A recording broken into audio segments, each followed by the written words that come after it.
Hello, everybody, and welcome to this evening's webinar, organized, of course, as always, by Lery Livro and Express Publishing. Thank you very much for joining us this evening.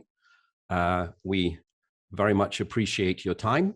I'm just going to talk for a couple of minutes while people join the webinar and they click their links and they join in, and everyone gets a chance to say hello, because everybody always does, which is really very sweet of you. My name is Steve Lever, and I will be going through Digi Up with you this evening for the 11th anno, and hopefully you'll find it interesting, and definitely it takes just about an hour so that you can organize your time and know what is going on. I see people coming in from, I'm guessing, from all over the place, which is lovely. Pretty much, well, everywhere I've been to in Portugal is lovely, so I'm sure you find yourselves somewhere lovely this evening. And there we go, more and more people coming in. Excellent. While you are coming in, let me just get some housekeeping out of the way, and then we shall start the proper presentation. Just to let you know that certificates will be sent out. They will be sent out by my colleagues next week, and they will be sent out to the email address you gave us when you signed up for today's webinar. So the same, presumably the same email address at which you got your link, that will be the address at which your certificates will be found. Hello to the Azores as well, and that's a lovely place too. Although you're having problems with volcanoes, I read somewhere. So certificates will be out. By now, hopefully, the projects, the boxes, should have arrived at your schools. If they have not, they will be there fairly shortly. I know my colleagues at Lery Livro have been working very, very hard to get those out to your schools so that you can see, if you like, in the paper, everything that we are going to talk about this evening. Also, many of you should have been sent a leaflet, and it should have arrived. If we have your postal address, it should have arrived there for you. Okay, so that is certificates, that is the books, and that's what I had to mention. Also, please be aware that my colleagues are sitting there very kindly in the background. So if you have any questions about the material, anything you'd like more information on, do feel free to ask that in the chat. The guys are monitoring that, and they will be able to come back to you. So if you feel more comfortable asking your question there in Portuguese, then please feel free to do so. I think I am the only one here, in fact, I'm sure I am, who unfortunately does not speak Portuguese. So, and there's a hello from Porto as well, and Viro. So many wonderful places and so many happy memories. So I will remind you at the end, but just to get that out of the way now as well, while we're just waiting for everyone to finally get in. I am very lucky because tomorrow morning, very early, I shall be catching a flight to Portugal, and I am going to be there for the following week, ending at the API conference. So if that you wish, and if you're in an area where we are doing a live presentation, then please do feel free to join us if you can stand hearing me again. But I will be there, and my colleagues Sergio and Bob Obi will also be there. So if you do have any questions or you'd like some clarifications, you are more than welcome to join us at one of the live events, or to pop by at API, where my colleagues will also be if you're going to that conference. So we always love the opportunity to chat with you. It's always a pleasant experience. So I think now the numbers have gone up and it's slowing down. So I shall start the presentation proper to make sure that we get you all back to your lives on time and in good order. Okay. Let me just reopen the chat. Every time I share my screen, the chat disappears, which is one of those weird functions of Zoom. So, oh, Carla, well, we shall look forward to seeing you. Thank you very much for coming to see us twice. That's very kind of you. Okay, so what we are looking at this evening with me for this hour is Digi Up 11th Anno. And I am just going to go through some of the basic points of the book, some of the basic ideas. It will be quite quick because we have a lot to get through within the hour. And therefore, as I said, if you have any further questions, and if you can't get to the live events, if you can't get to IP, you can always contact the guys at Le Livre or your local Le Livre rep, and they will be happy to answer any further questions that you may have, okay? So please do feel free. If you don't ask, we cannot answer. Those are the rules. Okay, so very, very quickly, we're going to go through the book, the printed version, just to talk about that. Then we're going to go through all of the add-ons for you so that you can get a flavor of what is offered with the course and see how it may help you out, okay? And then you can look at these further when you get hold of the box if you have not got hold of it yet. Obviously, at these levels, one cannot ignore that few things in life are completely certain. They always say death and taxes. I would also argue that school exams are also one of those things you cannot get away from. If you're not taking them, you're helping students prepare for them. So obviously, at this level, we bear in mind very much the fact that the students are taking the national examination, and I will point out as we go through where there are tasks, exercises, and help for your students who are taking the exam. Obviously, it is at the appropriate level. It focuses on all areas of the student profile, looking at things like, and the essential learning ideas. So you're looking at things like more development of soft skills, skills that are going to help learners not just in their educational experience, but in real life, be that personal or be that professional. So those are going to be there as well. I'll point them out. That leads me to the 21st century skills, which all good education material these days is expected to follow. And we believe we make good educational material. So you're going to find those are encouraged and worked on and developed within this book. And of course, all the material that we provide for schools in Portugal. Very importantly here as well at these levels is the idea of curricular flexibility, especially at exam levels when you've got a number of things going on. It is very important that the material that we give you is flexible. And I'll be pointing out as we go through areas that you may want to leave out, areas you might want to replace, things that you can kind of go over quickly and ways of dealing with it. On that subject, I should point out, of course, that at these levels, the approach is topic-based. That means that the course is actually divided into the themes that you can see on the screen. It also means that there is no actual grammatical syllabus in the book. So you can, if you wish, kind of jump around between the topics. Now, these topics follow on from work done in 10th Anno, and they build on that. So whatever you're using, we hope you're using our material, but whatever you're using in 10th Anno, this continues that work. But of course, if you find, for example, there's something of interest to you or something in the book that matches with something else that's going on in the school, feel free to kind of move around should you wish. At these levels, the grammatical syllabus is really essentially revision. So do feel free to move around a little bit should you wish. And I'll point out places where you can supplement or maybe just brush over things and make those suggestions as we go through.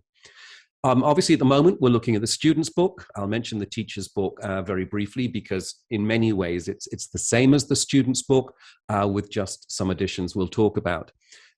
Strangely enough, it may seem strange, we have highlighted the title of the unit. Now, the title of the unit is more than just, to know where you are in the book. The title of the unit is always an opportunity to have a quick discussion with your learners, to just double check where they are on that particular subject. So, if you see something like youth and change, what does that mean to your learners? You can have a quick conversation on that, kind of bounce around and just double check with your learners if they are familiar with the theme, if they're happy with it, if you think they may have, issues, if they don't have any idea what you're talking about, or if they're very comfortable with it. So you can play around with that. Do take that time. It's always very, very good feedback. Okay. Now, this is very important, and this is an element that you are going to see throughout the course. And this is the idea of encouraging activities for what we call flipped classroom use. One of the things that we discovered as a profession, and by that I do mean teachers, and I also mean publishers, is that during the lockdowns, we discovered that there are tools available, ways of doing things that maybe in the traditional classroom before the lockdowns we hadn't really considered. And one of the few things that have come out of the lockdowns, etc., which may be considered positive, I don't wish that to be misinterpreted, is this idea of looking again at ways of teaching. Now, the flipped classroom is essentially a way of getting learners to do things at home that maybe would take up classroom time, and B, allowing learners to come into the classroom prepared, not just having done their homework, but prepared with questions and things they might want you to clarify for them or help them on, or just ideas that they would like to discuss. One of the ways we can do this is through the use of things like video. And what we have done in the course here is incorporated videos for flipped classroom. I need to make very clear that these are not the videos for the text. Those are very different things, and I'll talk about those in a second. What the flipped classroom does, the videos there, they introduce learners to the concept. They get them thinking about the topic. They maybe bring up ideas, and they certainly may bring up language with which learners are not familiar. Maybe that's a possibility. So what happens then is when learners come into the classroom, that kind of pre-reading that we would normally do in the classroom has to a great extent been done. And that's going to save you a lot of time, because instead of saying, okay, now look at the pre-reading tasks, they're done, and they're done with the aid of things like video. Where these videos can be found, I'll talk about later on, but they are all available for students just to get from a link, and then students can get access to those videos from the Sala Digital, which I'll introduce a bit later. We also have videos of the text. Now, these are essentially a narration of the text over images, which will help to contextualize the language, maybe give it a little bit more meaning for the learners, maybe make it more memorable. These as well, to be fair, could also be done at home. They can also be done in the classroom, sometimes one way, sometimes another, entirely up to you. Remember, we're trying to make this as flexible as we possibly can. So you're going to have those videos of the text, which we hope will aid with comprehension. That's very important. The key vocabulary, again, this is something you could possibly say, have a look at this before you come into the lesson instead of homework. Or if you want, you can go through it with your learners very, very quickly. But what we really need to do, and this really comes into the area of things like soft skills, etc., is the idea of getting learners to be more responsible for their learning. So you get them to prepare, to come in with questions prepared. Yeah, I understood most of the words there. I'm just not sure about this one. And this is great targeted feedback. So instead of you having to go through everything just in case, someone hasn't got it in the classroom, we can train learners to come in with those questions so that you're not wasting time explaining things they do know. And they're also getting answers to questions, which is a great way of giving learners, excuse me, a sense of control in the classroom. And this is very important at these levels, especially, I think, encouraging autonomy. Lesson objectives are there for the learners. This is important because we do ask learners to self-assess. And of course, you can't really assess yourself unless you know what you are supposed to be assessing. And part of that process is this idea of making objectives clear for the learner. Okay, so that's what that is there for as well. Pair work is also another area that learners need to cover. We're looking at, spoken interaction in this particular case, which is a skill learners are required to develop. Also, you're looking at the softer skills of turn taking, listening, clarifying, agreeing, disagreeing in a civilized manner. All of these things are covered in pair work. And of course, it adds variety to the lesson as well. So even when we've got basically a reading text, this is an opportunity for learners to discuss, to use the concepts and language they've learned through that reading in a way that is more meaningful and hopefully a little bit more interesting for them, to be honest. Now we go into everybody's favorite lesson, the grammar lesson. Now, please remember what I said. At these levels, grammar is very much revision. you can see here, I hope, on the screen that we're looking at present simple, present continuous, stative verbs.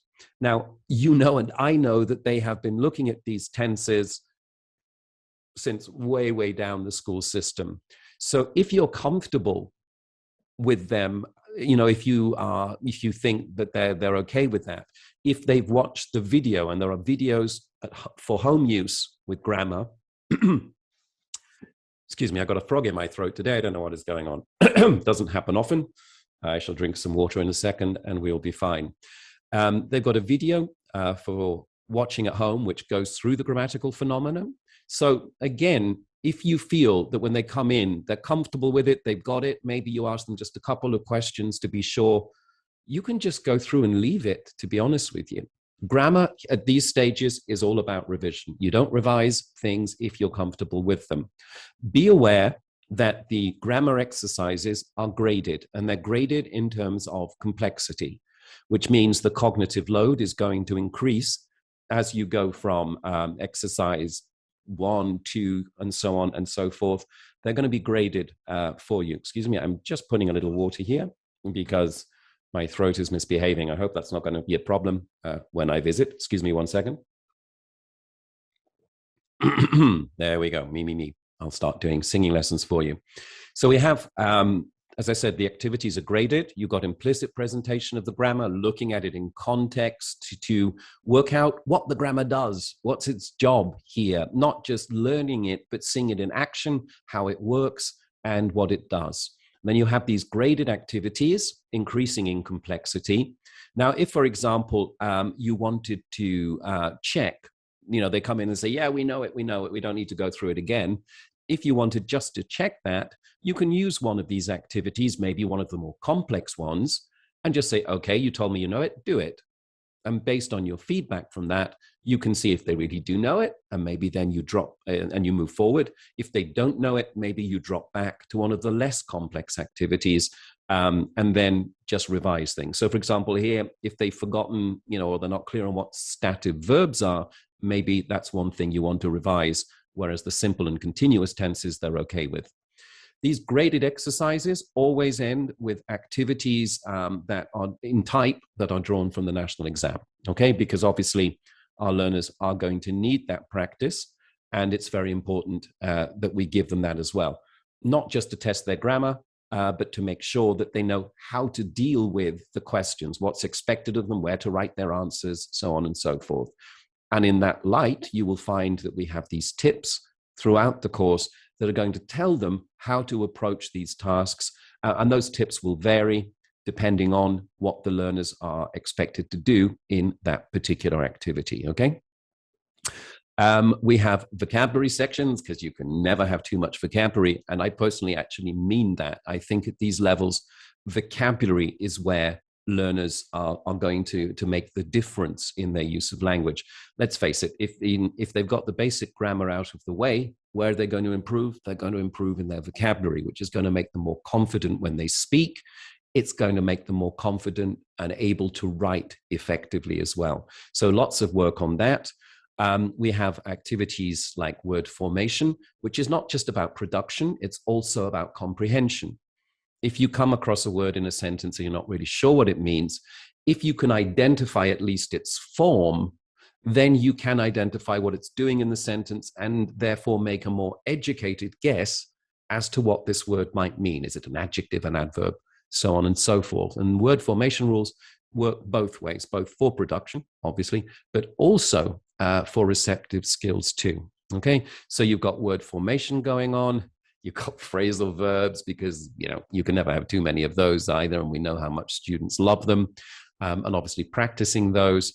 And then idiomatic expressions as they go through, always used in context, because I don't need to tell you, you can't understand an idiom from its component parts because it doesn't really make sense. You can only learn to use idioms effectively if you know the contexts in which they should be used. Formal, informal, very rarely formal, but let's pretend that's possible. With whom I would use these to express what, okay? So you get idioms, but always contextualized to help with that element of comprehension of using idioms. Moving on, there we go. We now have our listening page, and obviously there is an element of preparing learners for the examination, but it's not just a practice test. The listening is broken down into stages to help them with their exam, but also to build up their listening skills in general, so that we approach listening in a more methodical way, in a more engaged and logical way. So you're going to get the before listening, while you listen, and after you listen. So the before listen is very much about understanding the context. What information do I have here? What am I going to hear? What do I have to do to be sure what information I actually have to find and what I can possibly ignore and not worry about? Okay, so it's getting them to use that methodical approach to listening that will help them in exams, but also help them when they're dealing with language in real life as well. Understanding how context affects content. Very, very important indeed. Okay. We also have these, I call them factoids because I love that word. It's used. It's not particularly good English, but it is used. Factoids are just little facts which are designed to, if you wish, and again, you can just go by them, you don't have to do them, which are there just to encourage things like, you know, a little bit of discussion, sharing of information, maybe encouraging a little checking outside the classroom. They're just there. You handle them pretty much as you wish, but they're supposed to be fun and interesting, okay? But if you don't have time, if you don't think it's relevant, you move on, okay?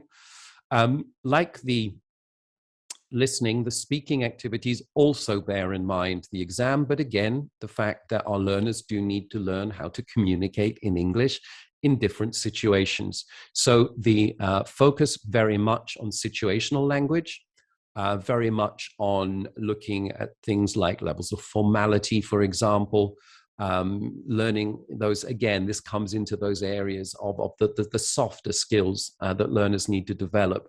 It's obviously looking at social linguistic elements and things like that as well. So you've got the context in which this kind of dialogue would take place, and obviously you're looking at interaction again. And we provide things like alternative expressions. Now, these don't have to be learned by heart, but there is more than in English and most languages I'm familiar with, there is more than one way of saying many things. And that may change depending on the impact you want to have, the situation in which you find yourself, the emotional state in which you're in. Okay, so we do provide alternatives so that when learners, for example, go into an exam, it's not always the same phrases all the time. Yeah, so that there's some variety there and they can mix things up just that little bit to provide a little bit more interest. And as someone who's worked as an oral examiner, I can tell you it makes a difference. Obviously, there are activities to practice speaking, and they always use the model that we've had. So we have the model, we look at expressions that are familiar, we've listened to the model, so we've listened to tone and intonation as well. And there are also activities, obviously, where learners are going to practice. And again, they reflect the format of the exam as well, so that they're getting that practice on a regular basis in the classroom. Writing is one of those areas where learners often suffer. There are a number of reasons for that, not just linguistic. Usually things as well come in like logic, arranging your thoughts, connecting your thoughts, having a thought. All of these things come into play in writing, and many of them are not to do with language. So again, when we're looking at writing, and you can see it, it's a double spread here.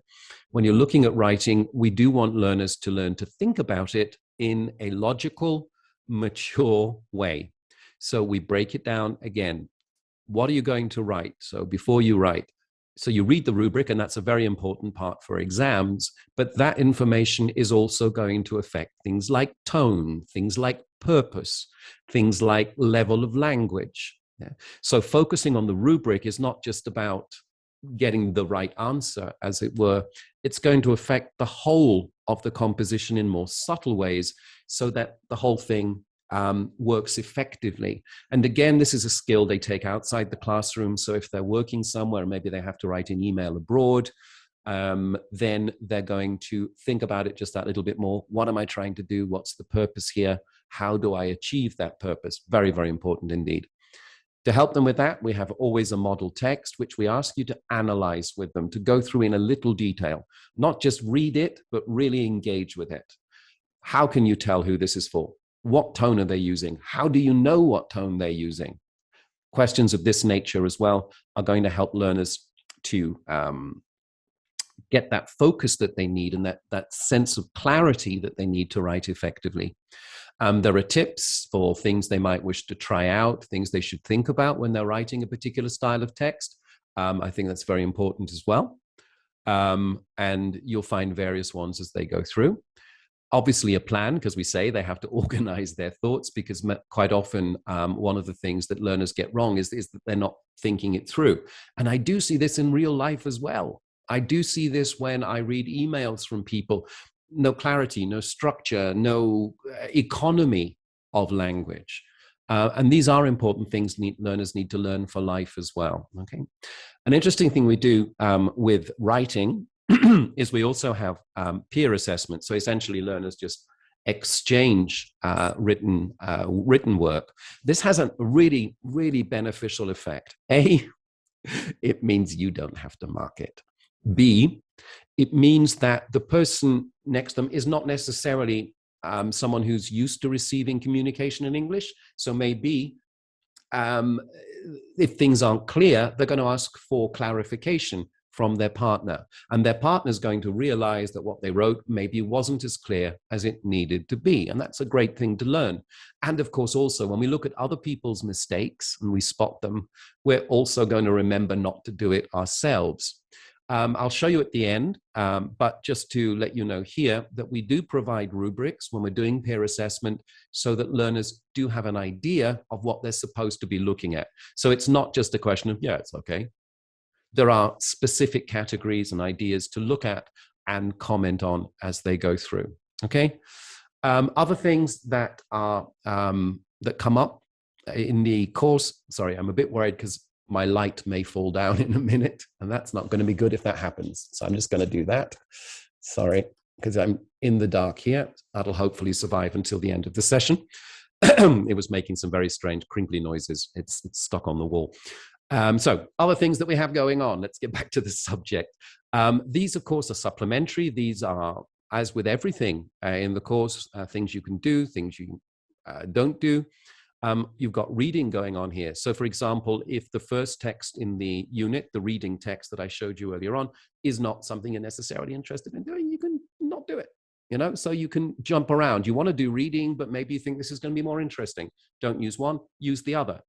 You'll still find things like the flipped classroom videos, etc. But here we're focusing just that little bit more on the intercultural competence. There is still video of the text. Yeah, do, don't do, do instead of. This is entirely up to you. This is what this is all about. Other supplementary lessons, the cross-curricular form. So you've got going on here the idea of bringing in knowledge from other areas, expressing it, using it, discussing it, sharing it in English. So again, and all these supplementary lessons, do remember, are taking ideas from things like the student profile and covering things from essential learning. All of these things are happening at the same time. So you are covered for those approaches as well. And it also provides a bit of variety, you know, so that you can bring in this other knowledge, these other ideas. And I think that provides variety for a lesson. We have public speaking skills, spoken production, very important part. Again, maybe you don't want to do all of them. Maybe you're going to get some students to do some in this module, in this unit, and then someone else to do it in the other unit. All of these things are possible. Remember, flexibility is a key here. So it would be, I think, a good idea to get them to do some practice during the year, remembering as well that spoken production is something that teachers are supposed to be focusing on. But how many of them do it, how often they do it, that would be entirely down to you. It is very, very guided. There are examples on video for them to watch. I've put to focus students on form and content. What they will see here is somebody talking about how to create a CV. So they can comment on the information they've received, but they're also encouraged to comment on the way it is presented. So there are two things that they can comment on there. And of course, from that, they can learn for their own presentations as well. Other supplementary lessons, this idea of global citizenship. And again, you've got text, ideas, videos to accompany it. And of course, the aim here is to get learners to think a little bit outside their own existence, to remember that they belong to society, closer society, broader society, world society, and to discuss and think about issues. It's not about imposing a particular attitude or value. It's just about encouraging learners to think about them. And if you are at a P, I will be talking about that in more detail. Now I come to think about it. Okay, even debates are there if you want to have a formal debate. Again, maybe you just want to do a couple a year for a change. They're there for you. And again, with that step-by-step guidance, how to do it, how to set it up, and how to use it, and suggested themes for debates as well. Excuse me. Really irritating. At the end of each unit, you've got 2 pages of revision. Remember, this is about formative assessment. Now, in terms of formative assessment, please remember that every activity in a lesson is possible formative assessment, and I'll show you our suggestions in a minute. But here at the end of the module, you've got this idea of revision, not a test here. This isn't the summative bit. This is the opportunity for learners, again, to say what I'm familiar with, what I've forgotten, what can you remind me of again, teacher, because I'm a little bit confused. There is self-assessment going on. That's there as well, and I'll show you where they can record those ideas a little bit later. But all of this comes before any kind of summative assessment, and that's not cheating, because it's not the test. They're not seeing a test. What they're doing is making sure they have the information. So if they actually do go to the test and they find they can do it well, it's because they really do know it. And that is an important thing. Other things you'll find supplementary, you've got the extensive reading. In this case, we've got Moby Dick. Moby Dick is included in the student's book. It's towards the back. We don't put it separate because year on year, they get lost very easily. So it's in the book so it doesn't get lost. And when the students hand the books back in, they're also going to hand in the reader. It's already there as well. Okay, so it's there for them. Obviously, you've got comprehension questions, discussion activities, etc. Those are there as well. But we also want them to just to enjoy it as a book, as a story, one of the classics of all time, and just get to grips with looking at literature, thinking about literature, etc. For the teacher, let's get down to some of the other components we've got going on. For the teacher, you have these components, and I very, very quickly want to just show you some of the differences and the purposes behind them.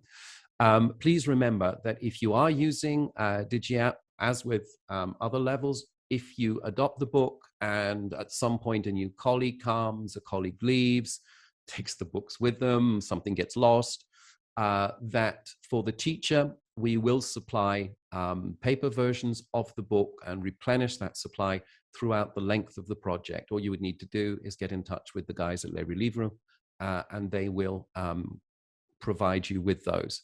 So let's just have a very quick look. Let's hope this works. Oh, it's live again. There we go. So the teacher's book, obviously very similar to the student's book. Just want to point out what we call Mbanda, which if I ever form a pop group, that's what we're going to be called.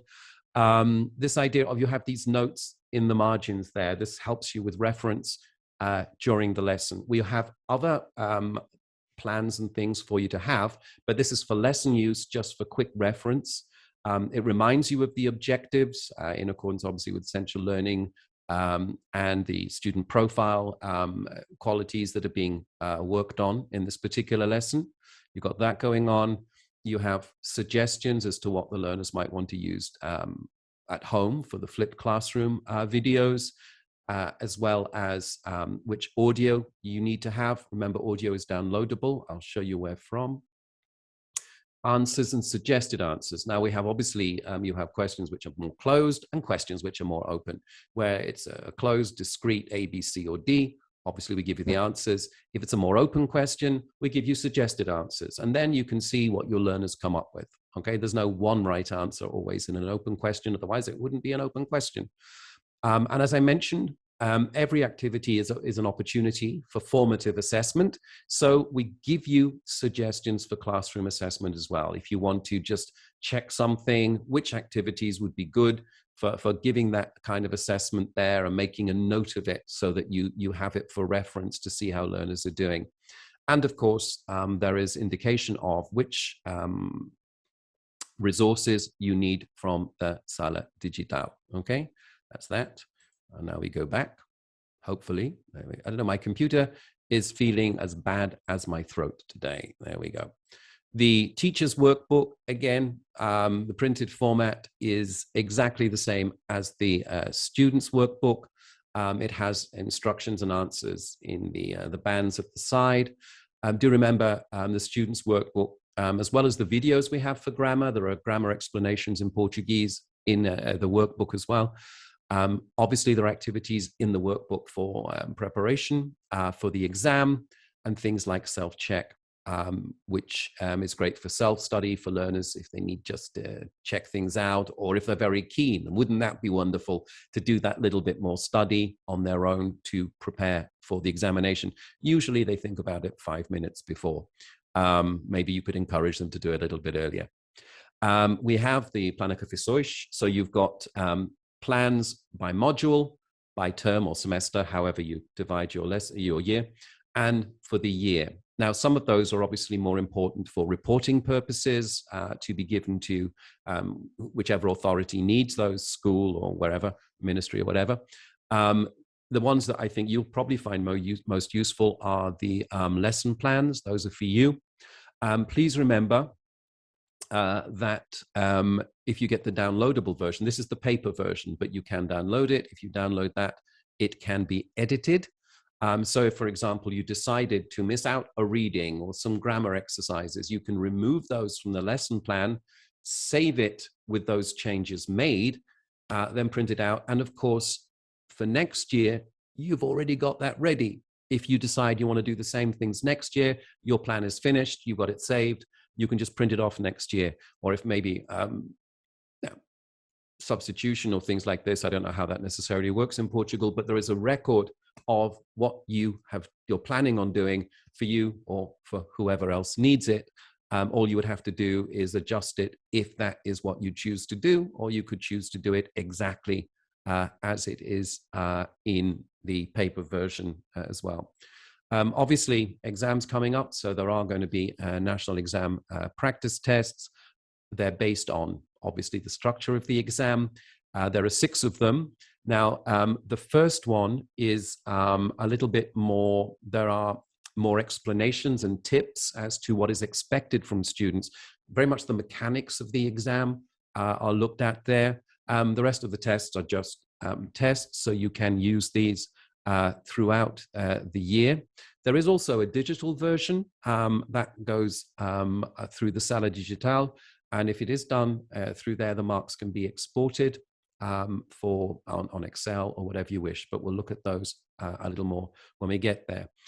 Just to let you see, so that you believe me, because some of you have never met me before, and if you met before, you may still not believe me, just to let you see that it really does follow the format of the examination, length of text, so on and so forth, question forms, all of those things are there for you to do with the students, including things like speaking, so on and so forth. So everything really is there for you. The digital version is available on the Sala Digital. As I said, if the learners do it through that, then they can, it's kind of corrected.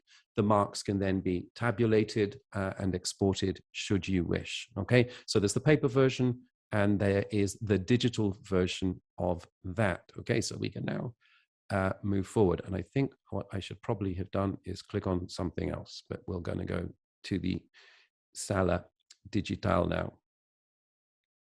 Okay, did I do something wrong? No, I think we're okay. So this is the Sala Digital, and this is the kind of online resource bank, recording function, learning management function, you name it function. Pretty much everything you would need is also on the Sala Digital. If you adopt the course, you will get access to that. It's very, very straightforward. And once you have access to it, I'm just going to quickly talk you through the things that you will find there. And the things can be downloaded or the uses to which they can be put. Okay, so you have, first and foremost, you can go to the Sala Digital and you can download the teacher's interactive ebook. This is for use on interactive whiteboards, although it doesn't need a whiteboard. If you have a computer and a projector, if you have a large screen television or something in your classroom, you can equally use it there. It does not require a specific type of board at all. What you will find in that is our activities, the activities from the book from every lesson in interactive format. And what that means is you can use this for correcting, for explaining, so on and so forth. You'll also find it has the answer key. So if you're doing a lesson and you want to click on an answer, you can have that on the screen there for the students to see the answers. There are the videos incorporated there and some extra games for revision and having a little bit of fun. The supplementary lessons are included, as well as a word list of the target vocabulary and a workbook as well. So if you want to go through answering activities from the workbook quickly, you can do that from there as well. That's entirely up to you.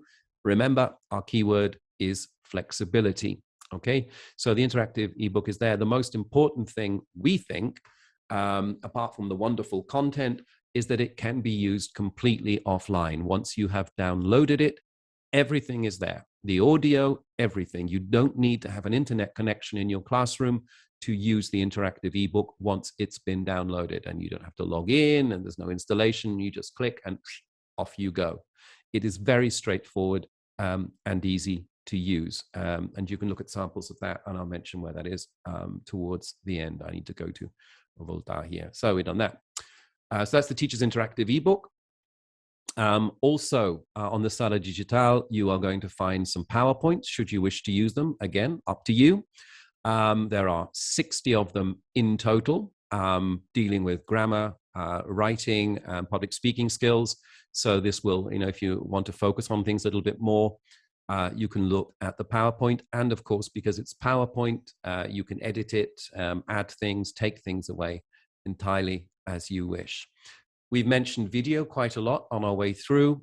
In total, there are 100 videos in the course, the flipped classroom ones, the grammar videos I mentioned, the reading videos with the narration.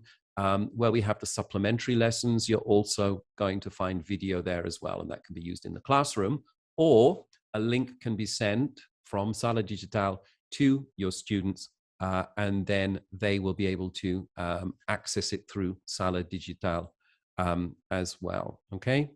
Videos, we said, there are some games. Those are on the interactive ebook, and they're really just like quiz games that revise the language, some of the, as well as the themes. They always follow the themes of that particular unit, but they're just for revision and to have a little bit of fun and a little bit of friendly competition in the classroom. If you're feeling musically inclined, there are songs that can be downloaded as well from the Sala Digital. The kind of melodies, the style of music is contemporary. They're also they also include song sheets with some comprehension tasks as well. Again, these things are very much entirely up to you. If you like, you use. If you don't want to use all of them, you don't use all of them. All of these things are there for you to have a look at, okay? We've done songs. The audio for the course is also available for download on Sala Digital. And remember as well, if you've downloaded the interactive ebook, you'll also find audio there too. So you can just download the tasks there. There are 67 of them to accompany the course, and I've shown you where they've appeared, reading, speaking models, and of course the listening tasks as well. Extra word sheets, these are important things as well, and they are for revision, for reinforcement, just for checking, maybe like a little bit of revision as you go through the year every now and again. Again, you use, you don't use as you wish. Obviously, they're in Word, so they are, you can edit them should you wish. There are two levels of difficulty. So you've got lower cognitive load, higher cognitive load. So you change the style of question to see whether, to adjust the level of difficulty there. and they cover reading, vocabulary, and grammar. If you're using them, there is also a version available that is overprinted with the answers. So if you wish, you can project that for your students to check their answers from that projection. Okay, so you have the overprinted version that you as teacher can download, put it on the screen somewhere, share it with your students, and they can do their own marking. It's much easier if they can actually see it, and it does save time rather than just necessarily going through each answer together. Give them a chance to look at it and correct. They can swap their papers and things like this, okay? And then check it. One of the things that we really do have to talk about is this idea of assessment. And this is a very important part of what I would like to talk to you about as we kind of begin to come to the end of this. I'm going to show you some other functions of the Sala Digital in a minute, but these are the downloadable resources. And these are the ones I think that people really do appreciate. Okay, I mentioned that every activity is possible assessment. And here, what you have is the tables for suggested formative classroom assessment. So as you go through, we suggest activities that you may want to look at, maybe a couple of students, for speaking, go and listen to a couple of them. We let you know which activities would be suitable for that. And you're going to have those for all the lessons. You're going to have suggested activities. Some of them may be a quiz. Some of them may be just focusing on an activity and recording the score. And of course, with everything we do, they are editable. You can change them, alter them as you wish. What you find useful, you will keep. There's also a diagnostic test, as well as things like these quizzes. Now, the quizzes, again, can be used as a kind of formative assessment. You can see they're very short. They really are not going to take the whole lesson to do. It's not like an exam. So you can give them a quick quiz to double check that they really do know what they tell you they know. It's just there very quickly for them. Again, you have an overprinted version with the answers that you can share on a screen to check the answers with your students, okay? And you have a bunch of those. They cover various areas. And also you have different levels of those as well, okay? So you've got those going on there too. You can see they're focusing on the grammar from that particular unit, just some of them slightly more complex than others. Wherever we have forms of assessment, we always provide you with marking guides. We provide you with the rubrics and what you're looking for, etc. So you will find those there as well. Marking bands are there for you. And of course, we provide a grid into which you can insert the scores and keep a record of everything. So you don't have to set up Excels or anything. It's all done. We're trying to make your life as easy as we can. These bands are very important, I think, these descriptors, because it allows for standardization as well. Now, when you're having a simple, ABCD question, it's fairly straightforward. But when you get into open-ended questions, maybe writing tasks, maybe speaking tasks, it is very important that you standardize your marking, because if it's not standardized, it really becomes questionable in terms of its value. Okay, so we provide lots of these, and I'll show you some more now as we go through. Suggested assignment that you got. Have I done that one? Yeah, suggested assessment. I apologize. I'm just going to roll through that. Sorry. I was looking at something else. Suggested assessment. There we go. Okay. I've lost my place. There we go. It's the tests. That's what I wanted to show you. Sorry about that, guys. Got so many things going on my screen right now. We also have, obviously, things like listening tests. The audio is available for you to download. Come back. There we go. So you've got listening tests. And again, there's the overprinted version, so you can project that. You also have tests on the unit. Remember, I mentioned that we have the formative assessment in the review. We have the summative assessment here. Okay, and you've got different levels as well. This is level 1. It can again be edited and the answers projected. This is level 2. So you've got that increasing or decreasing complexity. How you use that is up to you. Maybe you have some students who struggle a little bit more, so you give them level 1. Maybe you've used level 1 and someone was away, so you want to use another test.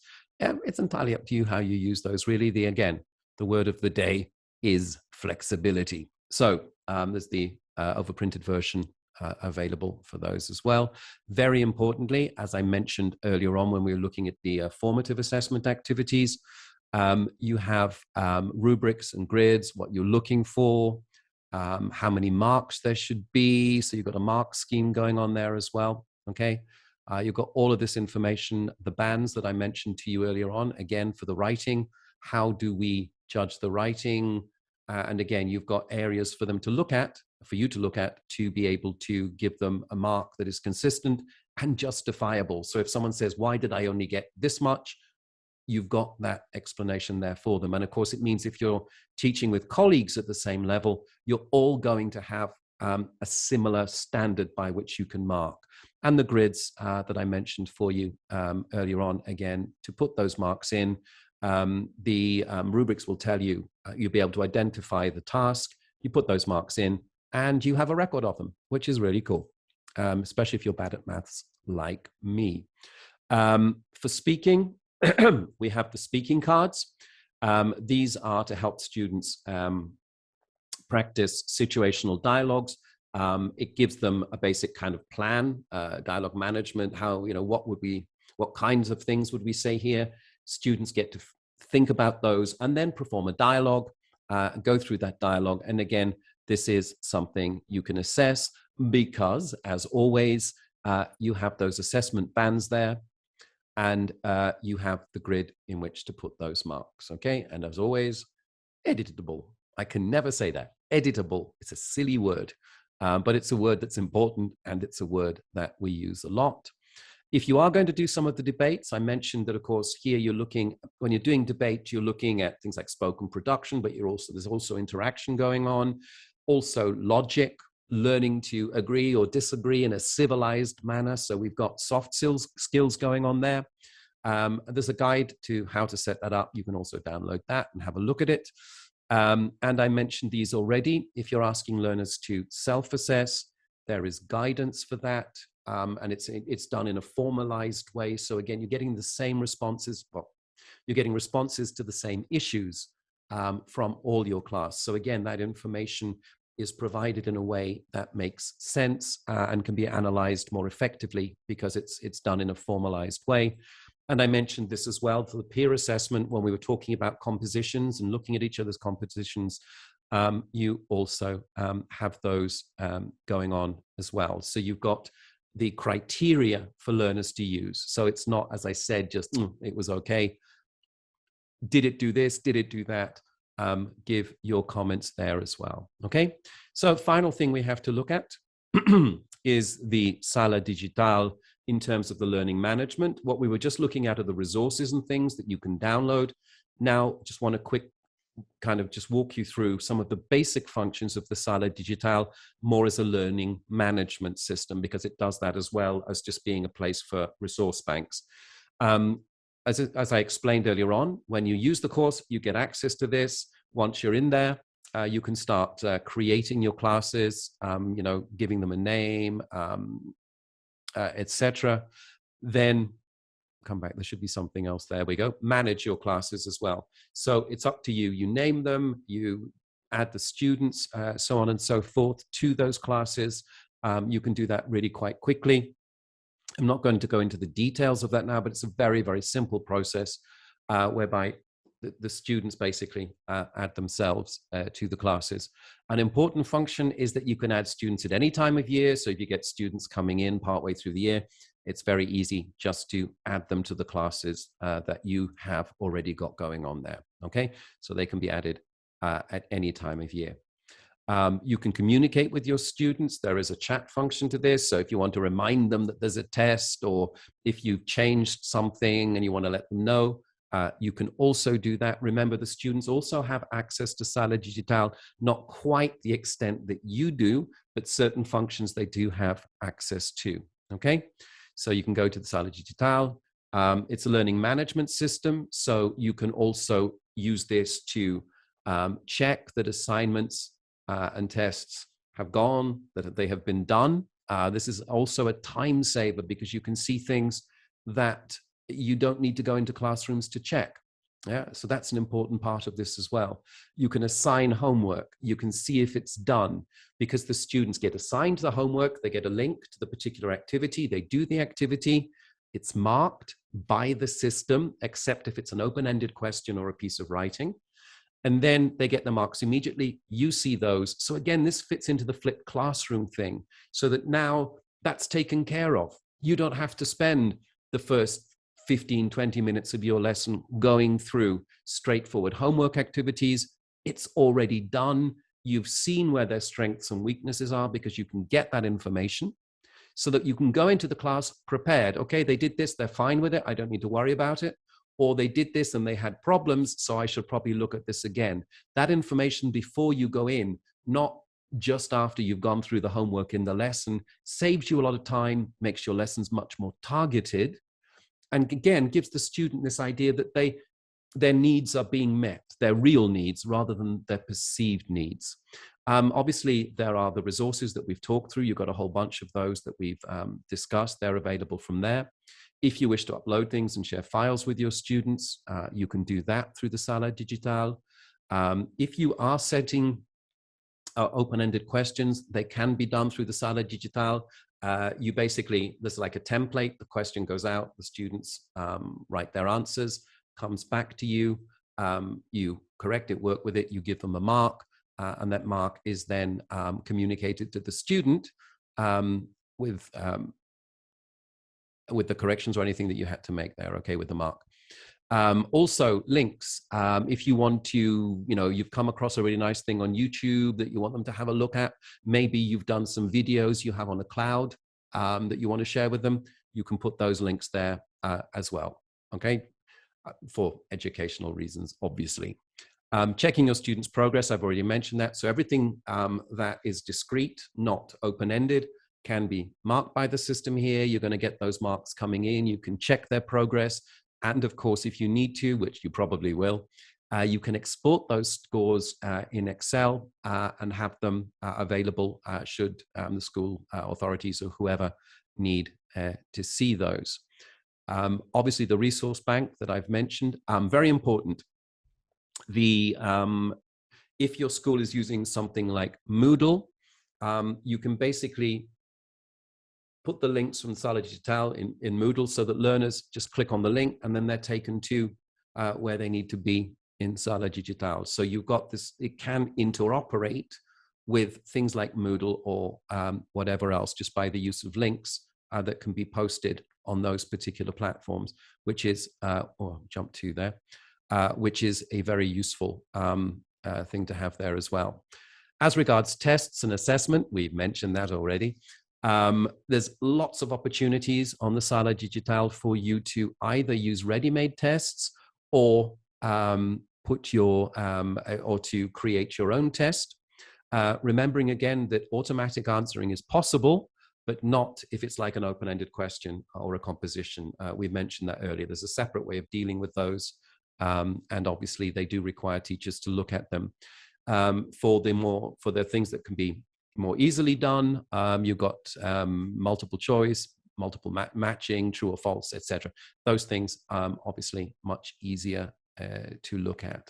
Okay, so for the student will get the student's book, which also has the Moby Dick in it, as I mentioned, the workbook. And again, how much you do of that with your students, how much you don't do is entirely up to you. Remember, it's also, you can work through it on the Sala Digital as well. The student also gets access to the Sala Digital. They don't have all the functions that you will, because they're not going to get hold of the tests or look at everybody's progress in the class. They don't get that.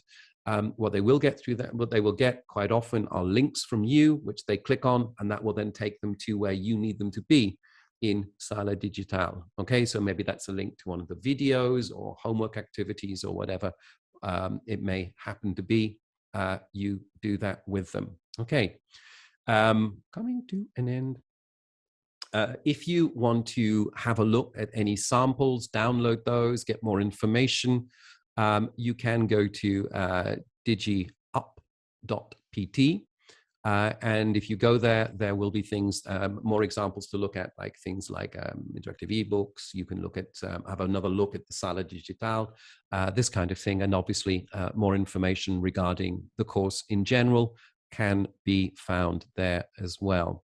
So for now, that is really exactly on time. That is really everything I needed to talk to you about today. Not necessarily everything I want to talk to you about, but everything I needed to talk to you about. Let me stop the share there.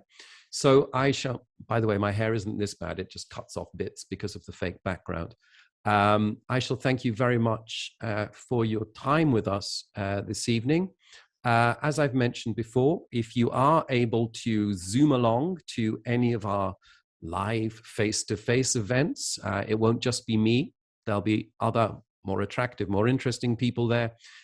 You are very welcome to pop along and join us there. If you'd like any further clarification or maybe see things in a little more action, you are very welcome to do so. As someone's mentioned, we will also be at API as well as with Bob Obi. Bob Obi will also be presenting there as well. So it'll be a nice opportunity for us to meet, talk, and maybe you, if you find us interesting, you can come along and see us there as well. For those of you who weren't here right at the beginning, let me just remind you, well, you won't remind you, let me inform you that your certificates for today's presentation will be sent out next week to the email you used to register. And if you haven't got the books in the school yet, they will be with you shortly. With that to finish with, I shall thank you again, once again for your time. I am going now to pack my suitcase and get ready to come over to Portugal for the first time in far too long. I'm very excited and very much looking forward to it. So I shall wish you, ladies and gentlemen, a very pleasant evening. Stay very safe, very happy, and very well. And we hopefully will be seeing you all in the not too distant future. Take care of yourselves till then and have yourselves an excellent evening. Bye-bye for now.